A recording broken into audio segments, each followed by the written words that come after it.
Para conocer la historia del ajedrez, debemos irnos muchos años atrás.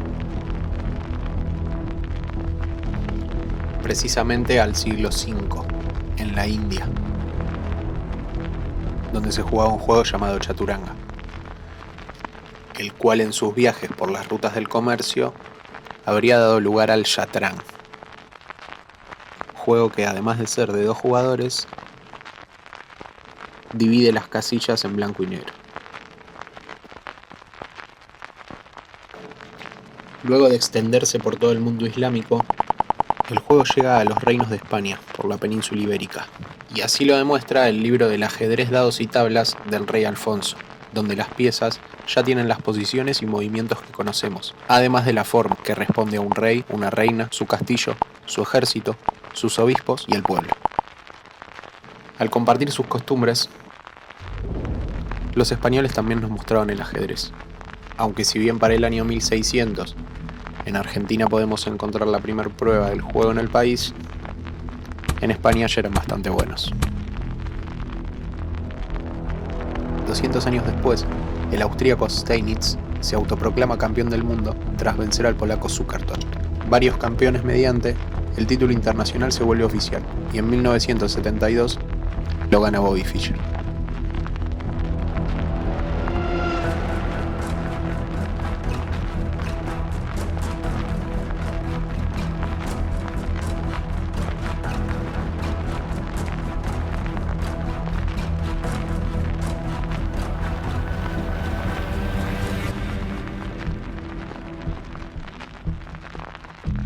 Por aquellos años de inestabilidad política, de malestar creciente, un hecho político acaparaba la atención del público en general.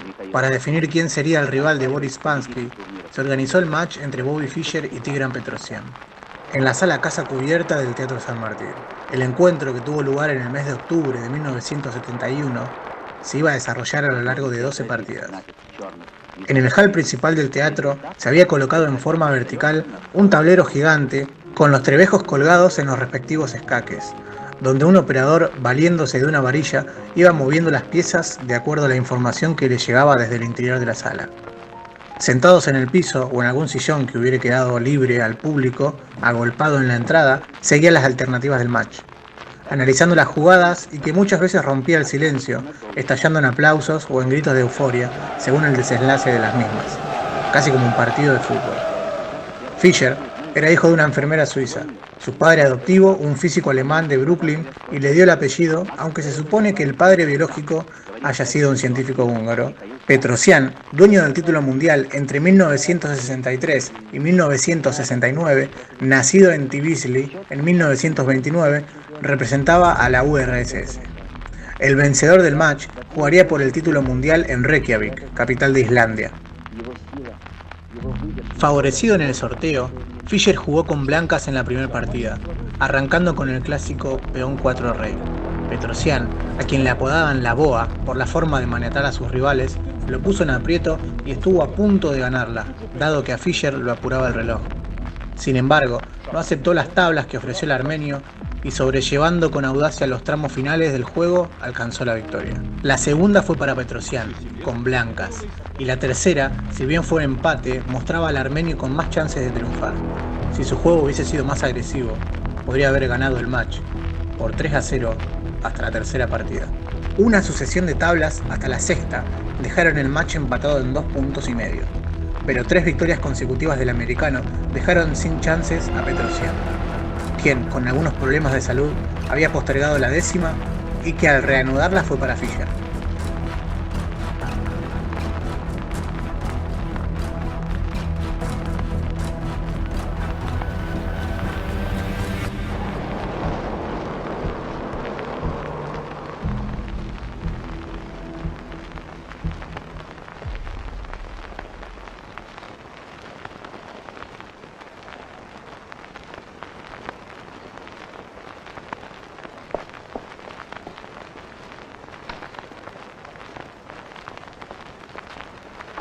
Vamos en busca de más información para saber qué piensan los argentinos.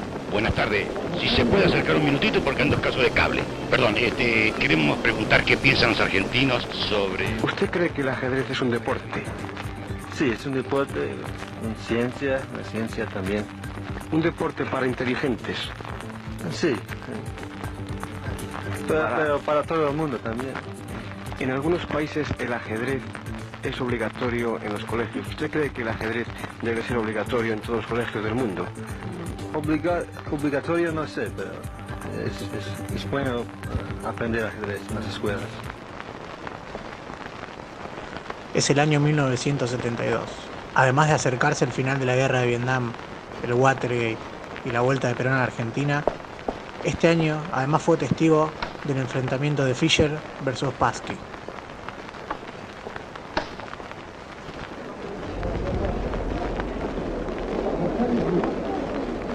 Estados Unidos versus la Unión Soviética. Capitalismo versus comunismo. 24 partidas a disputarse durante casi 2 meses para determinar quién era el mejor del mundo.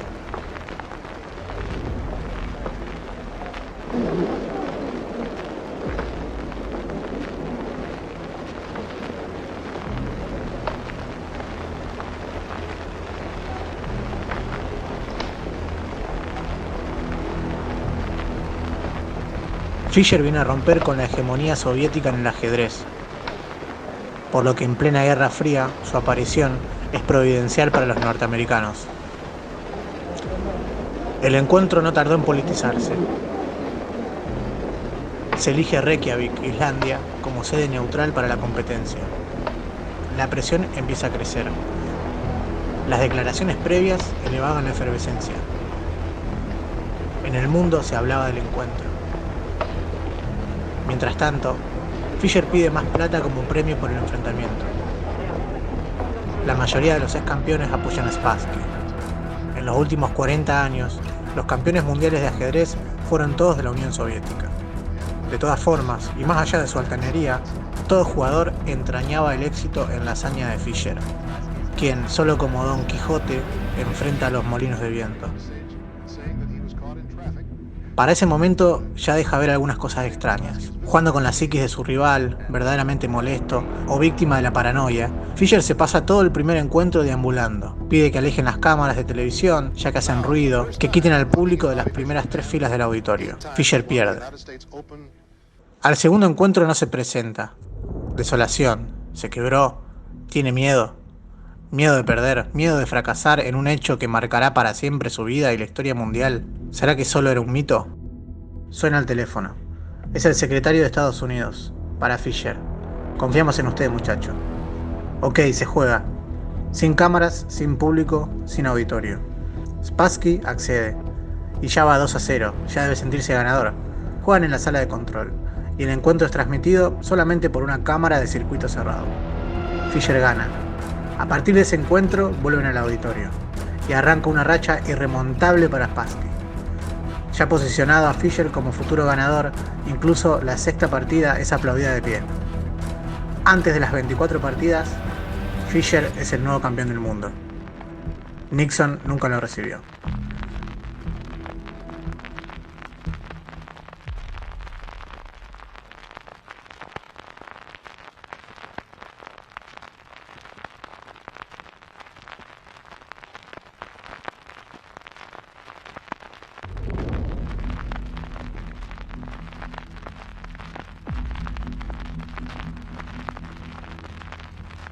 Le entregan una medalla. Vuelve a Estados Unidos como un ídolo.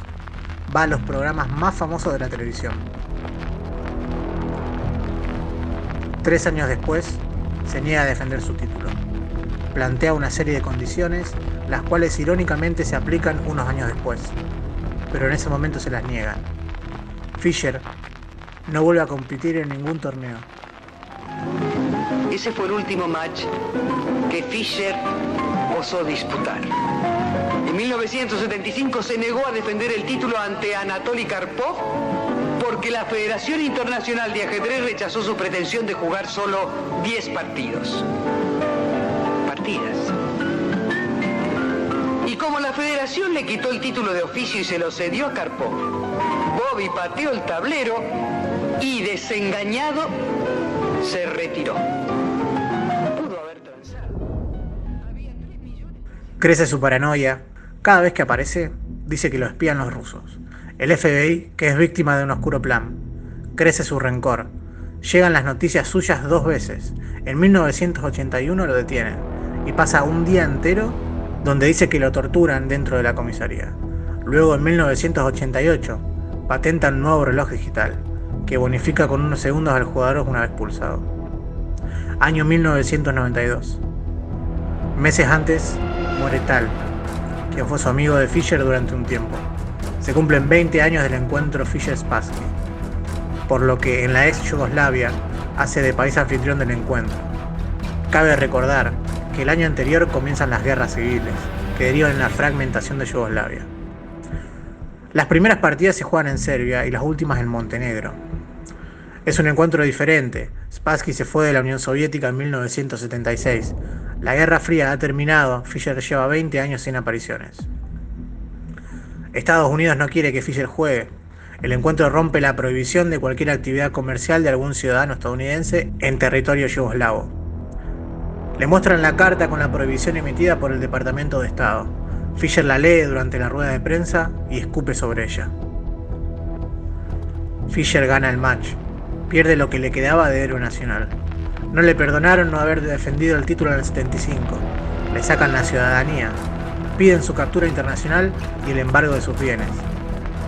Fischer no vuelve a Estados Unidos. Su hermana cobra el premio del encuentro, mientras él se escapa, prófugo internacional. A Fischer ya no le importaba su país. No sería parte de los héroes nacionales ni de su historia. Muy atrás había quedado ese niño de 6 años que jugaba solo, de ambos lados del tablero, y soñaba convertirse en el mejor. Durante 4 años se mantiene prófugo, como un hombre sin patria. Anda por diferentes países manteniendo la discreción. Mientras se mantenga lejos de Estados Unidos, todo va bien. Si vuelve, puede enfrentar hasta 10 años de cárcel. Como último manotazo de ahogado, Bobby Fischer vuelve a la Argentina en 1996. Llega a La Plata a presentar Fischer Random, una variación del juego tradicional que propone una disposición nueva y aleatoria de las piezas de salida para crear así un ajedrez irrepetible y sin registros de partidas que no funcionen de memoria. Luego de tomarse una foto con el entonces gobernador Duhalde, se hospedó en el Hotel Etoile de La Recoleta. En su conferencia, lejos de hablar de su juego, comenzó un discurso antisemita y alegando el robo de la propiedad intelectual que tenía su libro de Mis mejores 60 partidas. Quienes lo trajeron empezaron a pensarlo 2 veces antes de invitarlo a dar una nueva charla. Así fue como el país que lo acogió y corrió su nombre al verlo ganar la oportunidad de retar al campeón Spassky, se negó a despedirlo y poco a poco su nombre se fue borrando.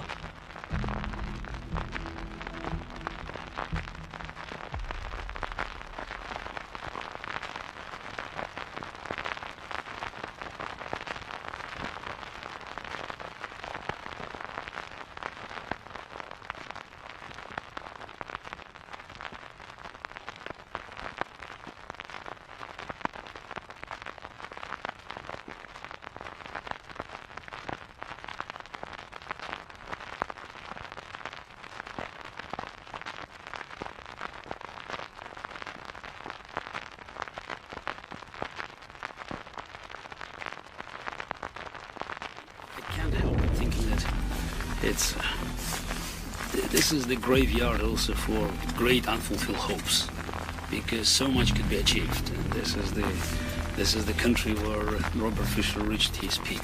But it was not only his peak, but it was one of the most glorious moments in the history of the game of chess. It could be a great dream of working together with him to promote the game of chess, but it didn't work out. But still, this legend, I'm sure, will accompany us in our quest for making the game of chess as popular as Fischer wants.